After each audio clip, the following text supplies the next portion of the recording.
이 투자 관점에서 이 채권이라는 거는 상당히 일반인 접근하기 어렵다. 어렵죠.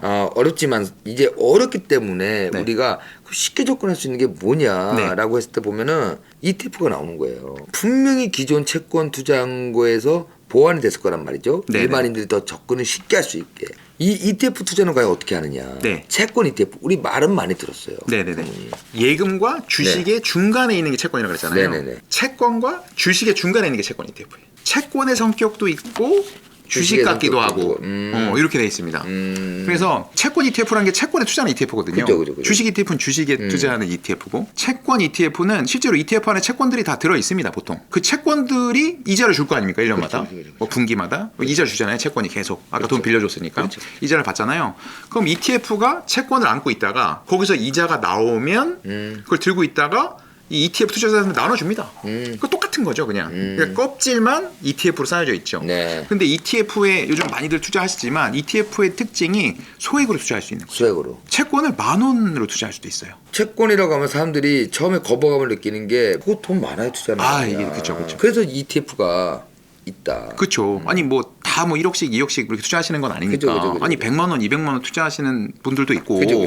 그런 분들은 아예 나도 채권을 못하라는 말이냐. 나도 채권 투자하고 싶은데 나도 공부했더니 이게 수익이 날 것 같은데 네. 그런 분들은 이제 채권 ETF로 투자를 하시고 그렇죠. 두 번째는 ETF의 경우는 여러 주식들을 한 번에 모아서 투자할 수 있거든요. 그래서 채권을 살 때 아니 회사채를 어떤 회사한테 그 회사 믿고 빌려주면 얼마나 리스크가 크겠어요. 그렇죠. 회사들한테 돈을 빌려주면 이자는 좀 많이 받는데 한 회사가 망할 위험이 너무 크면 여러 회사한테 나눠주면 되죠. 그러면 좀 마음이 아무래도 좀 안정이 되죠. 안정이 되죠. 전체적으로. 네, 그렇죠. 그러니까 그런 걸 이제 회사채 ETF라는 게 있는데 네. 회사채 ETF 투자하면 조금 더 안정감을 가질 수도 안정감을 있다. 가지지. 그리고 말씀드린 대로 채권을 가지고 있는 ETF이기 때문에 분배금 받을 수 있는 거, 소액으로 할 수 있는 거, 한 번에 분산해서 할 수 있는 거, 그다음에 채권처럼 분배금을 딱딱딱 받을 수 있는 거, 리스크도 적고, 이자를 받을 수 있는 거. 이런 게 이제 최근에 채권 ETF 뭐 유튜브 조회하시거나 이거 뭐지? 어떻게 투자하는 거지? 이렇게 엄청 많이 나와요. 궁금해하시는 분들이 잘 알아보시는 방법인 것 같아요. 주식형 ETF도 보면은 네. 업종별로 쭉 막 있지 않습니까? 맞아요. 근데 그래도 업종별에서도 우리가 다 익숙한 거란 말이에요. 테마로 네. 이렇게 묶어져 있으니까. 근데 채권도 종류들이 있어요. 네. 근데 이거는 뭐 만기 아니면 성격에 따라서 이렇게 좀 나눠지는 거긴 한데 맞아요. 뭐 10년물, 30년물, 네. 단기채, 중기채, 국채 여러 가지 있지 많죠. 않습니까? 근데 평상시에 이렇게 접할 수 있는 단어들이 아니다 보니까 너무 어렵죠. 어렵단 말이에요. 그래서 어렵죠. 성격별로 다를 것 같은데 네. 어떻게 투자하면 좀 효율적인지. 채권 ETF도 어차피 채권을 간접적으로 사는 개념이기 때문에 네네네. 내가 이 채권 ETF를 샀을 때 채권 수익률이 얼마입니다라고 보통 ETF 회사들 이제 홈페이지나 그런 데 다 써 있습니다. 10년 만기 ETF인데 4%의 채권 수익률을 준다고 네. 표시가 돼 있어요. 네네네. 그러면 말씀드린 대로 내가 이걸 1억을 투자하면 매년 400만 원 정도는 받을 수 있구나. 이자를. 이렇게 생각을 하시면 돼요. 네. 대신 채권 ETF는 채권은 아니기 때문에 주식의 성격처럼 만기가 없어요. 최근에 그래서 만기가 있는 ETF도 나왔어요. 심지어. 사람들이 채권에 투자하는 이유가 사실 두 가지거든요. 아니 1년에 500만 원 이자를 받는 게 너무 좋은 저희 어머니. 네. 저희 어머니는 금리가 오르고 내리고 별 관심이 없으시고. 없어요. 꾸준히 받으신 게 중요해요. 중간에 뭐 나갈 생각도 없으세요. 이걸 그냥 예금이라고 생각하고 들어가죠. 그죠. 대신 또 다른 투자자분들은 내가 지금 500만 원 받을 생각은 애초부터 없었어. 이게 5%짜리를 이걸 사면 내가 채권을 사면 분명히 한 달 뒤에는 이자가 4%로 떨어질 거야. 4%로 떨어질 거야. 그러면 말씀드렸지만 5% 적혀 있는 이 종이는 이제 시장 금리가 막 이렇게 내려와서 4%, 3% 이렇게 내려가잖아요. 그럼 이게 갑자기 가격이 막 올라갑니다.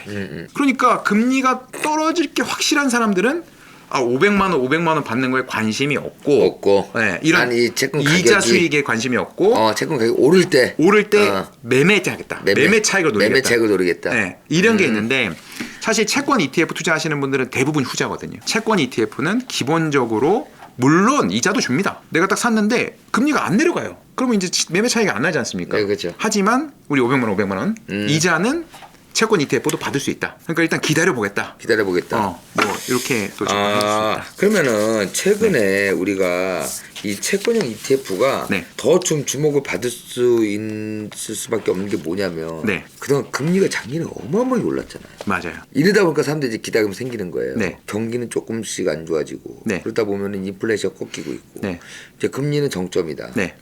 내릴 수 있겠다. 그러다 보면 점점 더 채권에 관심을 갖게 되죠. 만기 이런 문제가 아니라 들어가서 네. 수익을 낼 수 있는. 보통 이제 주식은 이것도 좀 어려운 용어인데 네. 베타라는 용어를 써가지고 네네네네네. 우리 S&P 500, 나스닥 네. 이런 미국의 주식 시장이 1% 올랐을 때 베타가 2인 테슬라 주식은 보통 2% 상승한다. 레버리지 ETF 많이 좋아하시잖아요. 네, 그렇죠. 네, 뭐 인버스 레버리지도 있고요. 그렇죠, 그렇죠. 네, 더블 좋아하시는데 그걸 주식은 베타라고 합니다. 네. 그래서 테슬라 같은 주식은 베타가 막 2까지 가고요. 오히려 뭐 코카콜라 이런 주식은 베타가 1도 안 되겠죠.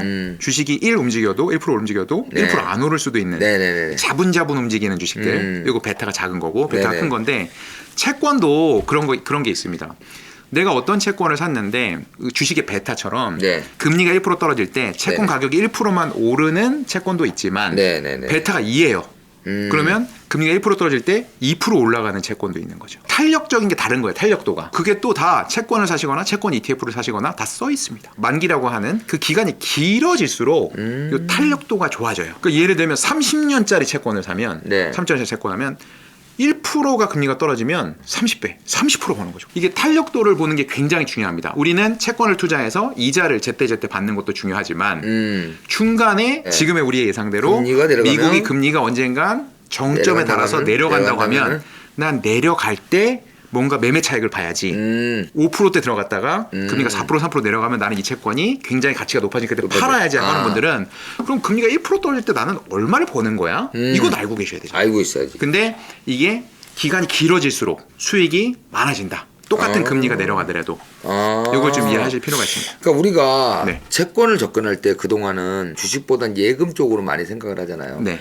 안전하게 놓고 원금은 어느 정도 보장되면서 따박따박 이자를 받는다. 근데 지금 상무님 말씀 들어보면은 충분히 채권으로도 레버리지를 일으킬 수 있는 가능성이 있다. 그러니까요. 일반 채권도 뭐 할 수 있겠지만서도 네네네. ETF처럼 네. 이런 쪽에서 기회를 찾을 수가 있다. 그쵸. 근데 관련한 그럼 상품이 뭐가 있을까 이제 고민을 해보면은 네네. 이제 저희 같은 경우 이제 뭐 미리 이제 취재도 해보고 네. 하니까 네.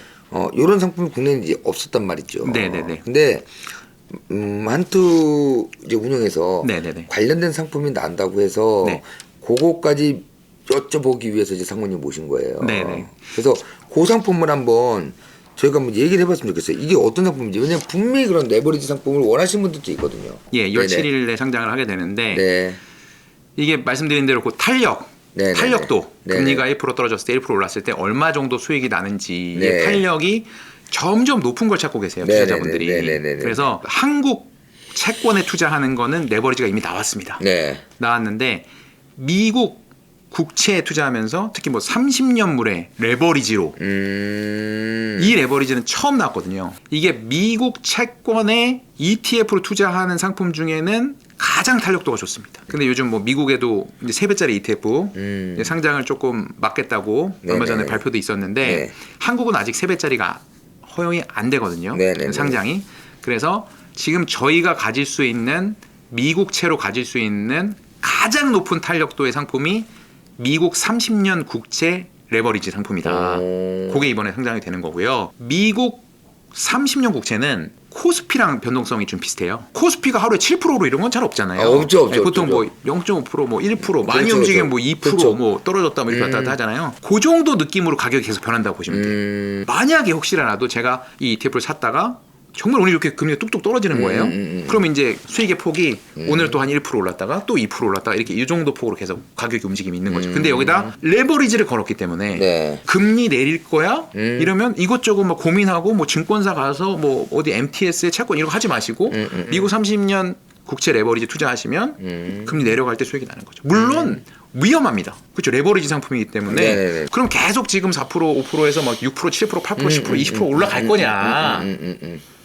아니고 장기적으로 봤을 때는 금리가 그래도 오를 확률보다는 천천히 내려갈 확률이 많다. 그러면 말씀드린 대로 이자는 그 정도 수준으로 받아가면서 안 오르면 그냥 계속 가져가고 가져가는 물론 거고. ETF는 만기가 없으니까 만기 원금을 돌려드리진 못합니다. 네네. 하지만 금리 레벨이 다운됐을 때 나는 더 비싼 가격에 이자를 수익을 낼수 받아가면서 기다리다가 시장의 금리가 내려갔을 때 나는 이제 매매 차익을 보고 팔 수 있다. 이렇게 좀 이해를 하시면 될 것 같습니다. 특히 요거 같은 경우는 또 환해지를 해요. 환해지를 해서 우리가 이제 환율이 오르락 내리락 하는 것 때문에 속상한 일이 가끔씩 생기잖아요. 네네네네. 한국에 있는 ETF들의 특징이 또 환해지를 해놓으면 환해 영향이 없으니까 오롯이 30년 국채에 지금의 채권 수익률하고 아까 말씀드린 탄력도 이 상품은 30년 국채에 투자하지만 탄력도가 보통 16에서 17년인데 곱하기 2 레버리지를 걸었기 때문에 탄력도가 32에서 33 정도? 네, 33이란 탄력도를 가졌다는 건 금리가 1% 떨어질 때 33% 수익이 나는 거. 대신 금리가 1% 오르면 33% 손해 보는 거죠. 네. 위험한 상품이지만 금액을 줄이면 되는 거거든요. 네, 그렇죠. 위험하다고 생각하지 마시고 그 폭이 그렇죠. 커지면 똑같은 효과가 나는 거니까 그렇게도 활용하실 수 있을 것 같아요. 그러니까 이게 방점을 네. 너무 수익에만 초점을 맞추지 마시고 맞습니다. 모든 상품이라는 거는 그 반대라는 게 있으니까 장점과 단점이 있죠. 특히 레버리지 상품 같은 경우에는 그만큼 수익이 크게 나지만은 반대로 갔을 때는 네. 일반적인 그 손실보다 더 큰 손실을 볼 수 있는 거거든요. 그런 분들은 이제 레버리지 하지 마시고 일반형. 그렇죠. 일반형. 네, 일반형. 그러니까 본인들이 네. 증권사나 펀드 이렇게 가입하실 때 보면은 투자 성향 이렇게 하잖아요. 맞습니다. 거기에 맞게 하시면 돼요. 나는 도저히 여기 손 안 간다. 그러면 네. 일반형 하시면 되는 거고, 아 나는 좀 시장도 잘 보고 네. 한번 해보겠다 하시는 네. 분들은 일반 채권처럼 뭐 억 단위로 해야 되는 건 아니니까. 이건 10,000원부터 할 수 있어요. 한번 해보셔도 네. 나쁘진 않겠다. 뭐 10만 원, 100만 원 뭐 다 소액으로라도 한번 해보시는 게 뭐 100만 원, 10만 원 이렇게 넣어놓으면 이게 뭐 크게 손실을 볼 일은 없잖아요. 그죠? 네, 그러니까 내가 10만 원 넣어놨더니 아주 명징하게 보이죠. 얼마씩 수익률도 보이고 그죠, 딱딱 그죠. 편하게 보기가 30년 국채 30년 금리가 이렇게 바뀌니까 수익이 이렇게 나는구나. 이런 거 한번 2월달, 3월달에는 한번 해보시면 네. 좋을 것 같아요. 그렇게 또 10만 원, 100만 원이면 꼭 수익이 나더라고요. 제가 하면서 느끼는 거지만 채권은 좀 이해를 하고 접근하면은 재밌더라. 저도 이 주식기자 해보면서 우리는 그 기자들이 제일 좀 기피하는 게 채권 쪽이거든요. 어려우니까요. 채권 기자라 그러면 뭐 이러거든요. 네, 왜냐면 맞아요. 일단 머리부터 아파요. 그리고 이 시장 자체가 주식처럼 이렇게 막 이렇게 오픈되는 시장도 아니고 머리 하다 아프죠. 보니까 쉽지 않은데도 네. 막상 또 파고들고 하다 보면은 재미도 있고 알면 알수록 또 다른 수익 창출할 수 있는 기회가 보이는 곳이거든요. 맞아요. 근데 요즘같이 또 이렇게 금리가 이슈가 될 때에는 좀 더 관심을 가져보시면 네, 꼭 올해는 채권 공부 한번. 네. 다양성에서 너무 좋을 것 같고. 네. 그래서 오늘 좀 채권에 대해서 알아봤습니다. 거기에 또 ETF에 대해서 알아봤고 좀 더 들어가서 우리나라에서도 레버리지형 미국 국채에 투자하는 레버리지형 ETF가 나온다는 거 한번 좀 관심 가져보시고 요즘같이 좀 금리에 대해서 관심 많으신 분들은 네. 한번 해보시면 좋을 것 같습니다. 다음에 좀 더 좋은 주제로 뵙도록 하고요. 오늘 말씀 나누셔서 너무 고맙습니다. 네. 고맙습니다. 고맙습니다.